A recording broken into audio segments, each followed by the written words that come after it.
My friend's mother-in-law tried to steal the spotlight, so I spilled wine on her dress. Buckle up, folks. This is a wild ride where I did the thing that got me banned from all her family gatherings, plus a few threats of dismemberment and bodily harm. A close friend of mine from university was tying the knot. They had been together since junior year of college, throughout her 2-year stint in the Peace Corps, and upon her return to this continent. 6 years total. She attended many family events and always returned with odd stories about how she suspected her mother-in-law secretly despised her. But being a very reserved and kind-hearted person, she pushed those feelings aside. Point 1. She's vegetarian and Jewish, while her husband is not. She was invited to Christmas dinner and planned to eat side dishes, also bringing a vegetarian casserole. Despite knowing her for 3 years and being reminded by her husband a few weeks before not to overlook the fact that friend doesn't eat meat, the Emil still put meat in every dish. Friend drank water and ate her casserole all night, while Mill complained to everyone about how rude friend was for refusing her cooking. Anyway, back to the main story. A few friends and I were asked to be part of the wedding. Friend has a massive family, so it wasn't going to be a small gathering. Neither of them is very religious, but friend mentioned it would be nice to be wed under a chuppah. Think of an arbor with 4 poles, draped with a white cloth and many flowers. Her husband said he couldn't care less, and advised her to go ahead and rent one for the ceremony. I was at the bridal shower when Emil discovered that the pretty canopy was actually a chuppah. She nearly lost her composure in front of a group of people, but managed to hold it together and laugh angrily, saying, if the Jews were being represented, so would the Catholics. In my head, I heard a record scratch, folks. They aren't Catholic. So after a lot of fighting, plenty of yelling, crying, and threats to pull money, which is amusing because she hadn't contributed, Mel lost. The boot was firmly placed, and nothing was shifting it. Hoopa yes, Catholic priest no. Things got oddly quiet. My friend texts me the night before the wedding, saying she has a bad feeling. I tell her it's likely just nerves. She's getting married, and it's a big deal. Oh, how wrong I was. We all arrive, get our hair and makeup done, slip into our bridesmaid dresses, and hang out waiting for the bride to finish with her hair. She mentions she hadn't seen Mill all day and that she skipped her hair and makeup appointment. We all gave each other side eyes, took a few sips of wine, and hoped the strange feeling would disappear. 30 minutes later, as we helped the bride into her dress, guess who shows up? If you guessed MIL, you win a cookie. Flushed from coming up the stairs, she is not a light woman, in full hair and makeup, and a white dress. Not ivory, not cream, full snow fucking white. The dress was clearly a wedding dress. It was even from David's bridal, which she would later shout at me. Floor-length satin with a sweetheart beaded top, a bit of a train, and off-white lace at the bottom. The dress was even tailored to her. This has been a long con she orchestrated. The bride burst into tears, and aunts and friends ushered Emil out. We did our best to console the bride, touched up her makeup, and I made her a promise that the dress would never appear in a photo. She looked me in the eye and nodded. The game was on. The venue only provided white wine and champagne for the wedding party. But I grabbed my purse and raced down to the reception area, managing to flag an attendant by the bar and bribing him with a cool $20 to give me a bottle of red early. I cracked the baby open, filled a solo cup to the brim with it, and headed outside. After a couple of swigs from the bottle to gather some courage, I went over to where everyone was preparing for the photos. With one last intense look at my friend, she gave me a nod of approval. I pulled out my phone, held it in front of my face as if I were checking a message,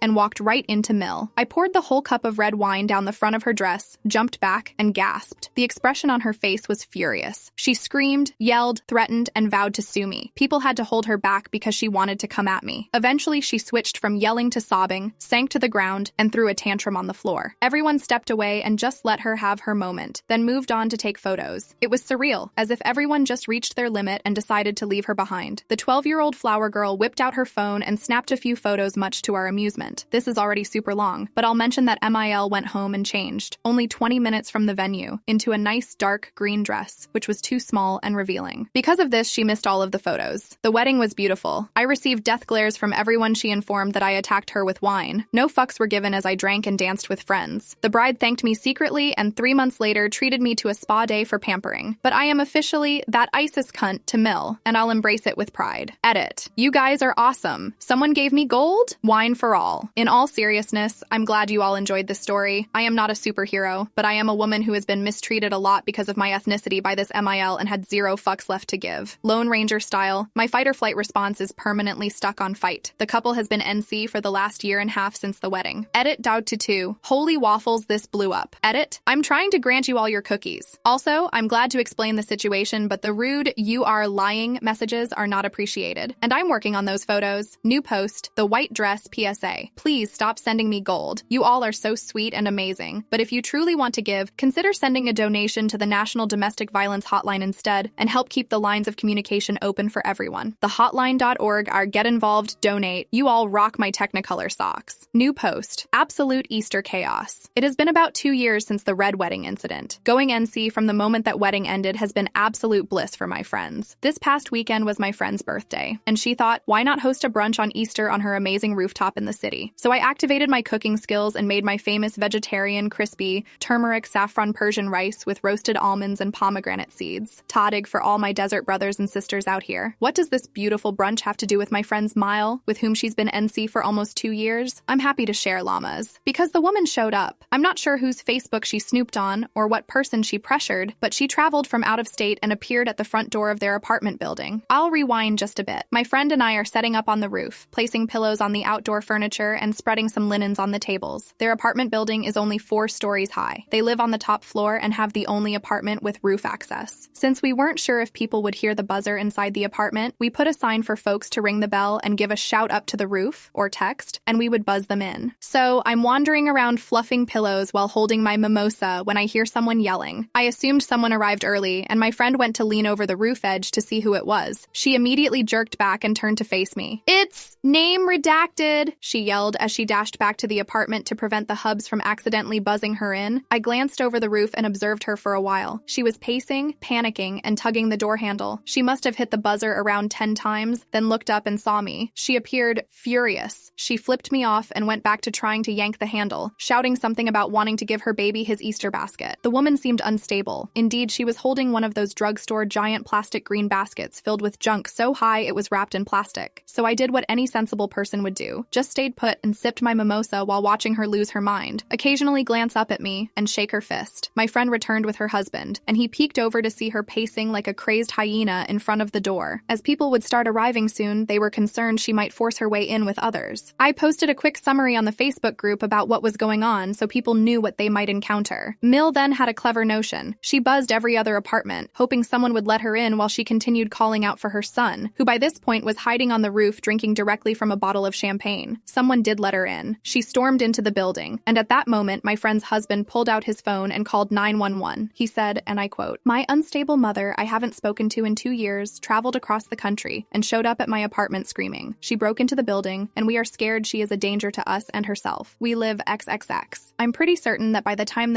I have bad knees and a thyroid problem, lady made it up to the 4th floor. The cops were pulling up. She never made it inside the apartment. When the police confronted her, she turned sickeningly sweet, begging them as she fake cried to see her child. She attempted to get the officers on her side to persuade him to go with her. The officers were having none of it and asked if she was invited or knew she was trespassing. Her husband came out and told them he wanted her to leave. This is when everything escalated. She lunged at her son, threw the basket at the officers, and tried to drag her husband down the stairs. When he pulled away, she decided to dash for it. An officer grabbed her arm as she started down the stairs, which threw her off balance, and she went tumbling down a flight of stairs with the officer. Plastic toys, candy, and that crinkly cellophane stuff were scattered all over the hallway and down the stairs. Watching her being handcuffed face down in all of it was quite amusing. My friend and I sipped our mimosas from the top of the rail. Trespassing, assault, assaulting an officer, and 2 additional charges are pending. It was a wonderful brunch, though. New post, Red Wine Girl and the Adventures with Crazy Bitch. All right, party people, this crazy bitch Mile needs a name since she apparently isn't going anywhere. I am writing on behalf of my ultimate bestie who is Reddit and computer illiterate. Bitbot will let you in on the juicy details, but yes, I am that red wine.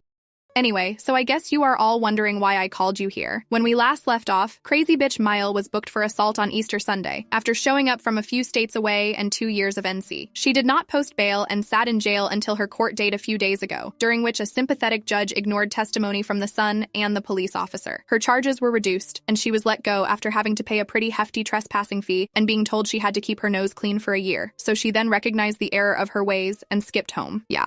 Right, let me set the scene. Mother's Day, 2018. Sunny, warm, with a touch of ocean breeze to make the weather perfect. Friend's mother lives far away, so they chose to join our friend group at an outdoor event with sunshine, music, picnic food, and booze. We all had an amazing time on my side of the pond. They left to head home, and a few hours later I got a very unsettling phone call from friend. Apparently, Crazy Bitch Mel was watching their apartment. She rented a studio just a block away and conveniently happened to run into them when they were coming home. She was apparently upset that her son didn't call her for Mother's Day, and wanted to inform him she had officially moved here. Even though she literally owns a house in another state, she decided to rent an apartment in one of the priciest cities in the country. Friend is troubled and husband is in shock. He started paperwork for a restraining order and they got a Ring camera just in case. I invited them to stay at my place because apparently, when Friend left for work on Monday and Tuesday mornings, she saw crazy bitch Mill sitting in the cafe across the street reading the newspaper. Husband has been working from home and trying to figure out alternative ways out of his building. He called some other cousins, aunts, and uncles and informed them about what was happening. They are apparently not surprised. She had been planning this sudden move for years, spoke continuously about her son and me, but never mentioned Friend beyond making a face at her name. They never imagined she would actually follow through with it, and said she disappeared a week before Easter, never showed up to the family dinner. Bitch Mill is stalking me. Awesome. I expect 2 Homeland Security guys at my door soon enough. Sigh. Friend and husband are coming over tomorrow to stay for who knows how long. They informed their landlord, who is at least taking the issue seriously, and distributed flyers to other residents with her name and photo, saying she was prohibited from the premises. He is also going to monitor the camera footage by the main entrance to ensure she doesn't sneak in with deliveries. He's a great person. I'm planning to send him some cookies. There you have it. I'm getting ready for visitors and possibly a cash me outside situation with crazy bitch Mill. New post, red wine, Ramadan, and the pork chop. If you've been keeping up with the antics so far, you're aware that red wine, thanks for the name U. Clummer, the eccentric Emile, resurfaced after about 2 years of no contact to metaphorically throw sugar into my friend's life. Friend and husband spent a few quiet days at my house across the pond and eventually returned last Sunday. They've been using a back exit provided by their landlord to come and go. For a little update, the restraining order paperwork is filed, and family has been notified to bring her back to Chaos Land, and now we just wait. I appreciate all the comments here and those who offered practical advice. My friend and her husband took a lot of it to heart. My juicy, hilarious, and absolutely amazing tidbit for all of you actually involves me. God, I hate love this woman. It's Ramadan, and I'm dedicated to fasting, having bizarre fried chicken dreams. Yesterday, I crossed the pond for an iftar party, which is when we can eat after sunset. 2 other people and I were headed to the party, and I waited on the corner near my friend's apartment building. We chatted, shared some memes, and waited for them to join us. Out of nowhere, I feel a tap on my shoulder. When I turn around, a fried pork chop is just inches from my face. It's basically a sail on my nose. Confusion. More confusion. Sudden realization that red wine was standing there brandishing a pork chop at me. She then starts waving the pork chop. You think you can just corrupt my son? This country? She pointed the pork chop at me while the 2 friends with me started giggling behind me. Just for context, they are 2 hijabis, kind of a slang term we use for young fashionable women in hijab, and I am not. I'm the person with waist-length, wild, curly hair that looks like it's trying to consume my head. I pointed at the pork chop and asked why she had it. She replied that she was waiting for me. Ugh, guys, there's definitely a leak somewhere. She knew about the time of the iftar celebration and was wandering around trying to locate us with a damn pork chop. Hijabi 1 asked Redwine if she planned to eat it because she was famished,